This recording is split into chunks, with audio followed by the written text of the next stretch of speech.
ஜோக்கருக்கு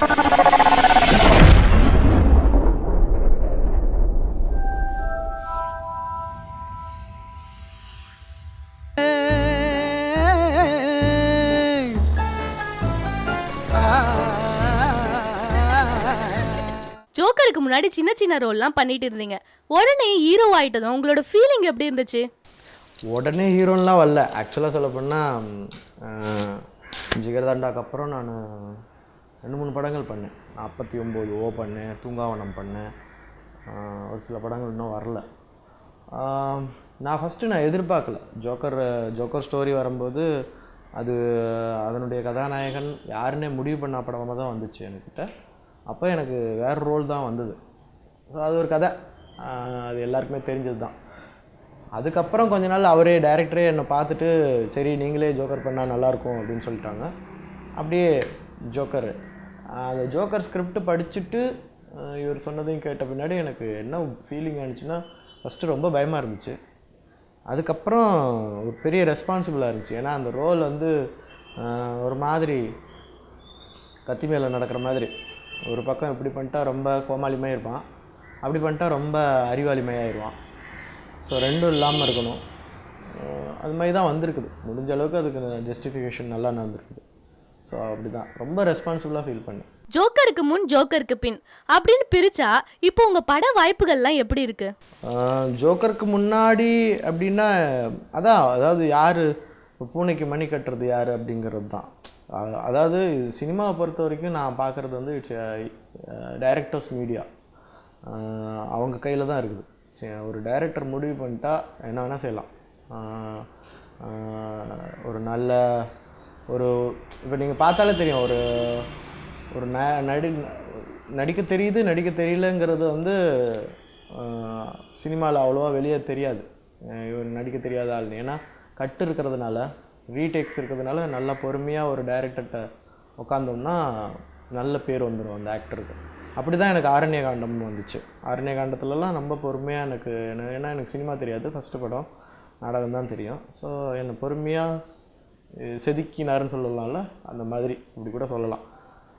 so ஜோக்கருக்கு பின் என்ன மாதிரி படங்கள் வருதுன்னா கலவையாகவே வருது. ஏன்னா நான் எல்லா ரோல்ஸும் பண்ணியிருக்கேன். காமெடி பண்ணியிருக்கேன், சீரியஸ் பண்ணியிருக்கேன், வில்லனும் பண்ணிட்டேன். ஸோ அதனால் ஒரு மிக்சர்டு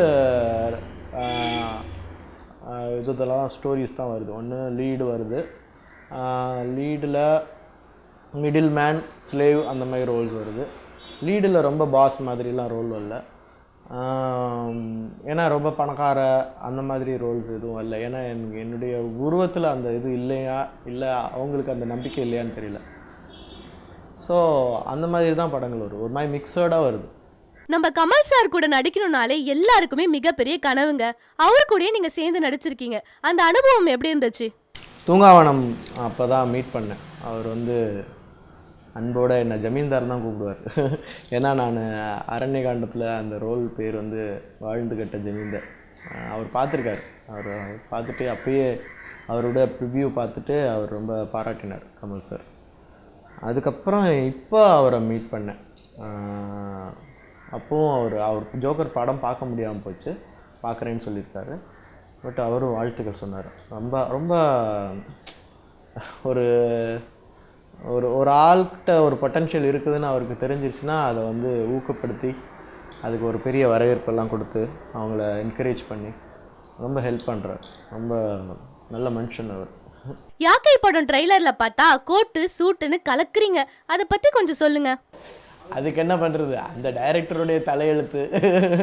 நான் இல்லை, ஆக்சுவலாக வந்து அந்த அந்த ஸ்ரீராம்ங்கிற ஒரு ரோல் வந்து ஒரு மாதிரி பெக்கூலியர், வெரி டார்க் ரோல். அந்த டார்க் ரோல் வந்து போர்ட்ரேட் பண்ணணுன்னா கொஞ்சம் சிரமப்படணும். ஸோ அதனால் கொஞ்சம் பயந்தேன். ஆனால் டைரக்டர் வந்து ரொம்ப கான்ஃபிடென்ட்டாக அதெல்லாம் பண்ணிடலாம் வா அப்படின்னு கூட்டின்னு போய் ஒரு மாதிரி அவரே சொல்லியிருக்காரு இன்டர்வியூலலாம், சோமு வந்து எந்த எக்ஸ்டென்ட்க்கும் இப்படி இழுக்கலாம், அவர் கம்பி மாதிரி விளைஞ்சு வந்துடுவார் அப்படிங்கிற மாதிரி சொன்னார். எனக்கு அது கொஞ்சம் என்னுடைய பர்சனாலிட்டிலேருந்து ரொம்ப தூரம் தான். ஏன்னா எனக்கு ஒழுங்காக டை கூட கட்ட தெரியாது. இப்போவும் டை கட்ட தான் தெரியாது எனக்கு.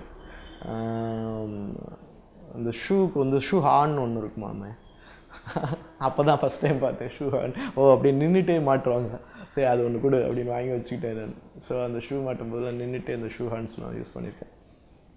ஸோ ஓரளவுக்கு நான் என்னுடைய முயற்சி நல்லா புஷ் பண்ணி ஓரளவுக்கு அந்த படம் பண்ணியிருக்கேன். ஓகே, அது கோட்டு சூட்டு ஷூ ரொம்ப சந்தோஷமாக இருந்துச்சு, பரவாயில்லப்பா அப்படின்னு. உங்களுடைய அப்கமிங் மூவின்னு பார்த்தா யாக்கை, அந்த படத்தை பற்றி கொஞ்சம் சொல்லுங்க.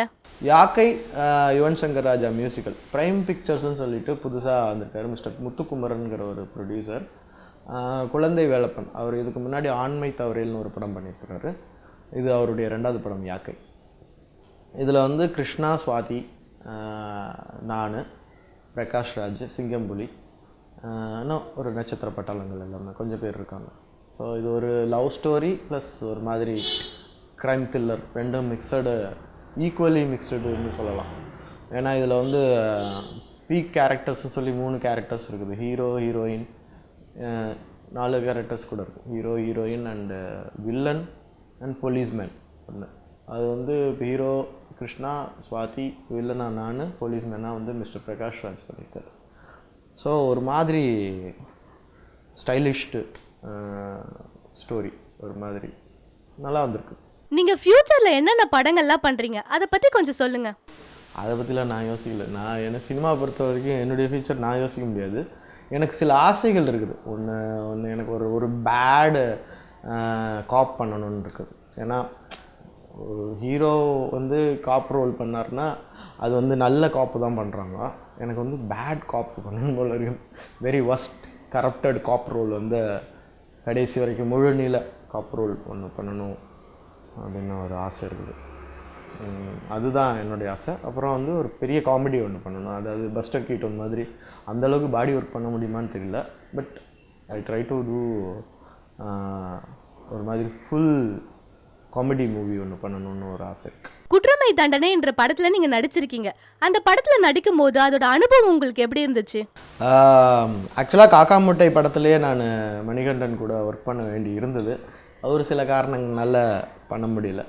அதுக்கப்புறம் தான் அவர் குற்றமை தண்டனையில் கூப்பிட்டுருந்தார். பாலன்னு சொல்லிட்டு ஜின்னு போட்டு என்னங்க ஜி எப்படி ஜி அப்படின்னு சொல்லி ஜி போட்டு பேசுகிற ஒரு கேரக்டர், ஒரு ஆடிட்டர்னுடைய வலதுகை மீடியேட்டர் மாதிரி ஒரு ஆள். ரொம்ப சந்தோஷமாக இருந்துச்சு அந்த ரோல் பண்ணும்போதே. அவருக்கும் ரொம்ப சந்தோஷம், மணிகண்டனுக்கும் ரொம்ப சந்தோஷமாக இருந்தது. ஏன்னா மணிகண்டன் வந்து ஒரு எப்படிப்பட்டார்னா ஆக்டர்ஸ்ட்டை வந்து வேலையை வந்து ஈஸியாக வாங்க தெரிஞ்சதா இல்லை அவருக்கே அது அவருடைய பழக்கத்துலேயே இருக்காருன்னு தெரியல. அவங்களுக்கு ஒருத்தருக்கு ஆக்டிங் தெரியுது, பட் அவங்களுக்கு ஒரு சில இதெல்லாம் அப்படியே கைட் பண்ணி கூப்பிட்டு பண்ணால் போதும் அப்படிங்கிறதெல்லாம் அவர் க்ளீனாக பண்ணுவார். ரொம்ப நல்லா நிறையா வெரைட்டிஸ் டிஃப்ரெண்ட் டைப்பில் ஒரே விஷயத்த பண்ணி காமிக்கிறதுக்கு கூட்டிகிட்டு போவார். அதில் நல்லா இருக்கிறத வந்து திரும்ப பண்ணி அதை டேக்காக எடுத்துக்குவோம். ஓகே, இது நேரம் பொறுமையாக என்னுடைய பேச்சை கேட்டுட்டு இருந்ததுக்கு ரொம்ப நன்றி. ஃபார் மோர் அப்டேட்ஸ் நீங்கள் வந்து நெட் டிவி ஃபார் யூ அதை வந்து சப்ஸ்கிரைப் பண்ணுங்கள். தேங்க்யூ.